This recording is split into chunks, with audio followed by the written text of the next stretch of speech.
Guys, क्या आपने कभी सोचा है कि घोड़ा सोने के लिए कभी जमीन पे बैठता या लेटता नहीं है? उसके पीछे का कारण क्या है? क्या उसे कभी नींद भी आती है?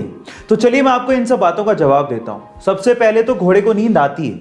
24 घंटे में से 30 मिनट उसे गहरी नींद आती है, पर इसके लिए वो ना तो जमीन पे बैठता है और ना ही जमीन पे सोता है। उसके पीछे का कारण है उसके शरीर की बनावट। कल को गलती से वो जमीन पे सोने के लिए बैठ या लेट भी जाए तो उसके शरीर का सारा भार उसकी गर्दन पे या पेट के बीच में आ जाता है, जिसकी वजह से उसके ब्रीदिंग सिस्टम पे दबाव पड़ने लगता है और जिसकी वजह से उसका दम घुटने लगता है, उसे ढंग से सांस नहीं ली जाती और वो तुरंत खड़ा हो जाता है। यही कारण है जिसकी वजह से घोड़ा कभी भी सोने के लिए ना तो जमीन पे बैठता है और ना ही जमीन पे लेटता है। क्या इसके पहले तक इफेक्ट आपको पता था? और अगर नहीं पता था तो चैट सेक्शन में जरूर लिखिएगा। ऐसी घटना है सन 1990 की, जब कश्मीर घाटी में आतंकवाद बहुत ज्यादा बढ़ गया था और इस आतंकवाद के चलते वहां के लोगों को अपने घरों से पलायन तक करना पड़ गया था और तभी कश्मीर से अमरनाथ यात्रा निकलने वाली थी। तब आतंकवादियों ने कहा कि अगर कोई अमरनाथ यात्रा के लिए आया तो वो बचकर नहीं जा पाएगा। तब इस बात का जवाब दिया हमारे श्री बाला साहेब ठाकरे जी ने।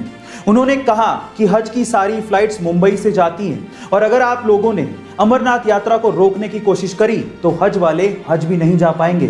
और इसका असर यह हुआ कि अगले दिन अमरनाथ यात्रा शुरू हो गई और आतंकवादियों ने अमरनाथ यात्रियों को कुछ भी नहीं किया। गाइस, इसे कहते हैं शेर की दहाड़।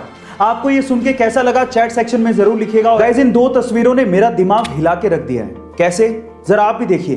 पहली तस्वीर में एक मां है जिसने ऑक्सीजन का मास्क अपने मुंह पे लगाया हुआ है और ऑक्सीजन की सप्लाई जिस सिलेंडर से आ रही है ना, वो सिलेंडर उसके बेटे ने अपने कंधों पे उठा के रखा है और दोनों एम्बुलेंस का वेट कर रहे हैं। कितनी विडंबना है कि जिस देश में पिज्जा तक टाइम से डिलीवर हो रहा है और उन दोनों को एम्बुलेंस के लिए वेट करना पड़ रहा है। दूसरी तस्वीर सीरिया से है।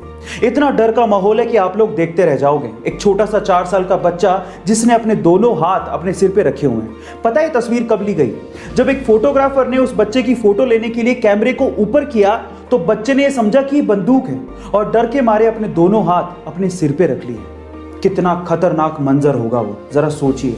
गाइस, आपका इसके बारे में क्या ख्याल है? चैट सेक्शन में जरूर लिखिए। उसके पेरेंट्स को लगा कि वो मुंबई इंजीनियरिंग करने के लिए जा रहा है, लेकिन किसी को क्या पता था कि वो एक्टर बनना चाहता है। उसने अपनी क्लासेस को छोड़ के बहुत बार ऑडिशन दिए, लेकिन वो सफल नहीं हो पाया क्योंकि उसका बैकग्राउंड नॉन फिल्मी था, इसलिए सफर इतना आसान नहीं था। लेकिन उसने हिम्मत नहीं हारी, उसने ऑडिशन देना जारी रखा और फाइनली उसे अपना पहला ब्रेक प्यार का पंचनामा मूवी से मिला, जिसका वन लाइनर उसे फेमस बना गया। लेकिन उसके बाद आई 2 फ्लॉप मूवीज की वजह से उसका करियर डगमगाने लगा। लेकिन उसके बाद प्यार का पंचनामा 2 एंड सोनू के टीटू की स्वीटी से उसने कमबैक किया और दुनिया की नजरों में छा गया। Yes guys, I am talking about Kartik Aaryan. Problem ये है कि हम चाहते हैं हमारी लाइफ में कोई प्रॉब्लम ही ना हो, लेकिन अगर हमारी लाइफ में कोई प्रॉब्लम ना हो तो ये उनकी लाइफ की सबसे बड़ी प्रॉब्लम है।